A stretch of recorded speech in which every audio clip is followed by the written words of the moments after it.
This is a comparison video between my two mission knives from Rambo 2. One is a genuine original Jimmy Lyle, and the other is from the great knife maker from Italy, Daniele and Mauro. And this one was his Lone Wolf prototype. Done videos on it before. Now for a prototype, it is amazing. It's amazing even not being a prototype. Not that it means anything to call it a prototype, but I think he has made them a little bit more accurate now, because this one's back from, I believe, possibly 2016 or 2018, I forget. Anyway, so I'll start with the sheaths. So the sheath for the Daniele and Mauro was made by the awesome Italian sheath maker Francesco Nova. Beautiful leather, beautiful sheath. He is definitely a master at his craft. And this one is the Jimmy Lyle sheath.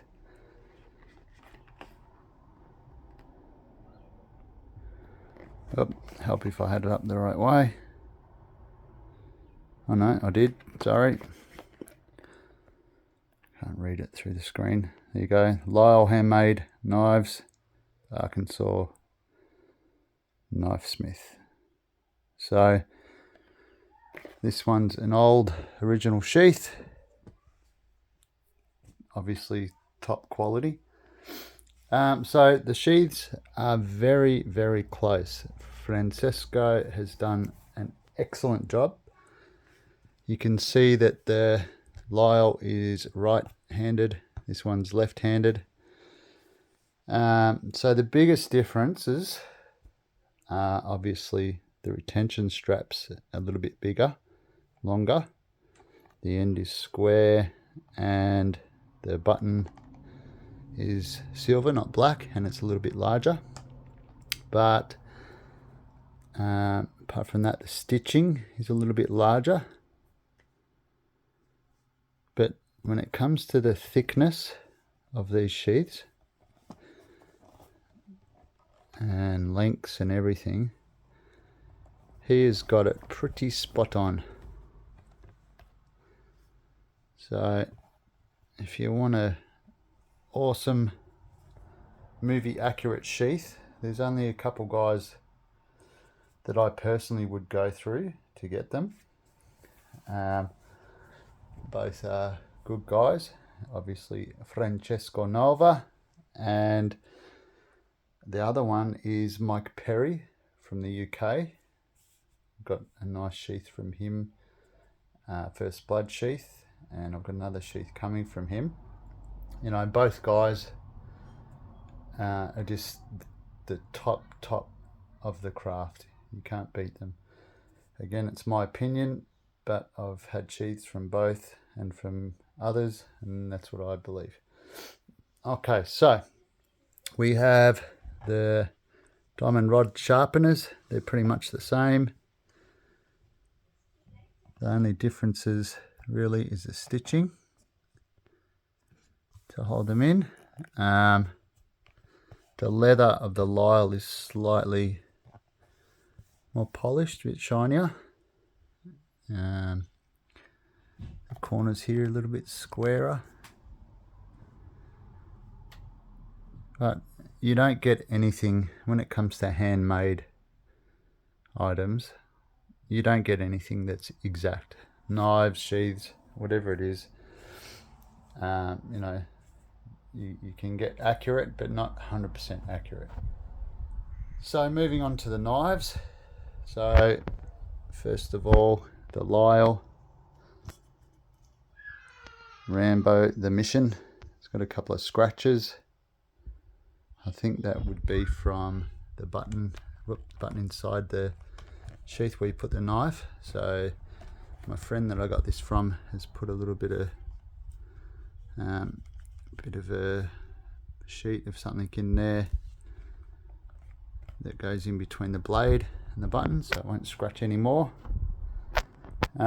So anyway, it's an old knife, so I don't mind that it's got a few scratches. It's still movie history and knife history, and it's a part of my childhood. That's why I do this stuff. Nostalgia. And anyway, so looking at the Daniele and Mauro, the differences, the caps are very close. You can see there's a bigger gap here. The knurling's pretty close, very close. So if you have a good look at that, they are so close. The skull crusher slightly more narrow than the Mauro. The cord's pretty much the same. The guard is just slightly thicker on the Mauro. Both have compasses. I'll show them in a minute if I can. It's hard doing this one-handed. The biggest difference would have to be between blade thickness. This one is a little bit thicker, just slightly. And also the clip grind. So the movie knives that they used, there was a few mission knives used throughout the movie. They didn't all have the same width in the clip grind. This one's a little bit more narrow compared to a couple of the movie knives. I think there was a couple that were the same as this. And this one is slightly rounded, maybe, just slightly. This one's flat. Apart from that, the masking is pretty damn close. Teeth slightly deeper on the Mauro. I've had a few different mission knives from different makers. The Greg Wall has some nice shallow teeth, so I don't mind the look of the shallow teeth. Blaneri has the deep teeth, a bit deeper than Daniele and Mauro, I think. So it just depends what you like. I like them all, to be honest. I would love to have kept all the mission knives I've had, but if I did, I wouldn't have been able to get this and stuff like crane knives or other knives.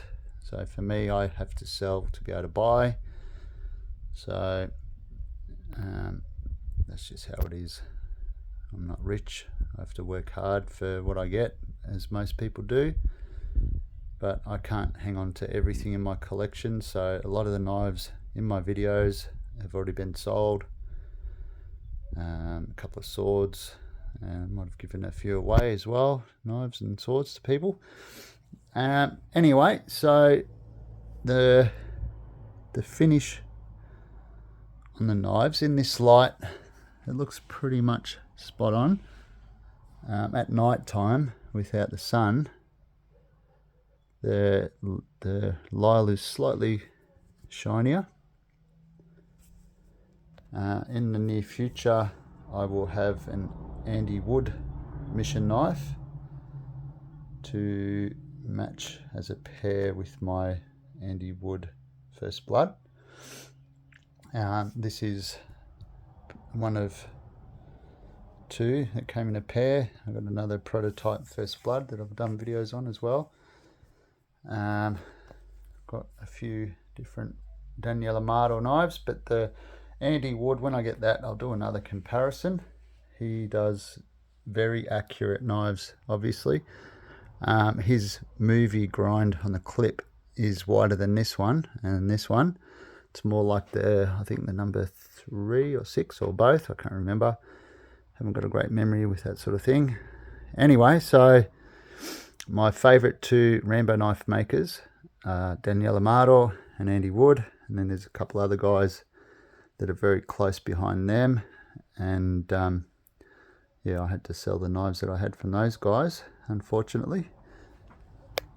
But it's hard to choose a favourite. It just depends what you're looking for. I haven't seen any videos of Andy Wood's knives being used out in the field with a bit of heavy use. I definitely have with Daniele and Mauro's knives, and they hold up amazing, like a knife that's full tang. They are made like a Lyle, and they are made to be used. You know, Jack Crane and Jimmy Lyle made knives that were beautiful, but they made them really, really well. And guys like Daniele and Mauro and Andy Wood, they do a great job to make them great replicas. The other one that I forgot to mention is Steve Vial from Canada. He made knives that were very accurate and beautiful, and possibly as good, if not better, than others when it comes to being able to be used and not get damaged. I have one of his knives, but the reason I don't mention him quite as much is because he's not making them anymore. He only made a few. I was lucky to get one, and anyway, so there's a few out there, a few knife makers, and it just depends what you're after. There's also Vaughan Neely, who has the licensing for the Lyle company. So they're nearly Lyle knives. They're not actual Lyles. Lyle knives haven't been made for some years. If you get one that was made in the Jimmy Lyle workshop in Arkansas, then that's an original. Anything after that is just a tribute knife. And if it's got the Lyle name on it, it looks great, but it doesn't necessarily mean it's as accurate as others. Again, it just depends what you're after. So they're all great knives, whether it's Neely, Mauro, Biao, Wood. They're all great. I recommend all of them. And Blineri. Greg Wall's pretty good too. I've had his knives. I'm pretty sure they're great to be used, especially his mission knife. The mission knife that I had and moved on to my good friend Donovan, that was a beast. I missed that knife. It wasn't quite as accurate as the Wood or Mauro, but it was fairly accurate, but it was a lot thicker, and when you hold that thing, mate, it was a beast, and very sharp, like a Mauro as well. So yeah, it just depends what you're after. You know, you've got other factors like price, you know, the time that it takes to make them and ship them out to you. They're all different factors. You know, I can answer questions if people want to know that sort of thing, because I have different experiences with different makers. Yeah, but I got nothing negative to say, that's for sure, especially about Daniele and Mauro. He's very, very good when it comes to dealing with him. You know, apart from the beautiful knife that's high quality, he makes them as quick as someone can when they're making a handmade knife, and at the top quality. Yeah, the price can't be beat, and just the communication and everything. It was just, you know, it's a pleasure to deal with him. Andy Wood, I know there's been a lot of nice First Blood knives and mission knives that mates or friends of mine have around the world from him. I have just the First Blood so far. In the last year, he's had a few speed humps, a few bumps in the road to slow him down just temporarily. But I'm sure he'll be back strong, pumping out the knives again soon. I think he had to move his workshop and stuff. And anyway, I won't get into that too much. But price-wise, he's still pretty good. It only goes up more expensive if they're old rare knives, or if they've got the Lyle name on them. Again, if they've got Lyle name doesn't mean they're Lyles. You've got to do your homework and know if they're legitimate original Lyles from the Arkansas workshop, or if they are tribute knives made by Neely, or even Andy Wood made some Lyle knives.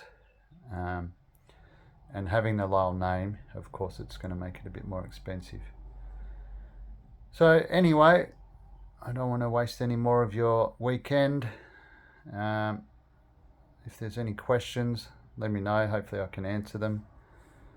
I'll be putting up 1 or 2 knives or swords for sale again soon. I can't afford to keep everything I've got. So if you think that my collection is huge, it's not. It's a lot smaller than it used to be, and yeah, I've had to sell over half my collection in the last 12 to 18 months just to be able to buy a few knives and, you know, pay bills and all that sort of thing. But anyway, yeah, have a good weekend.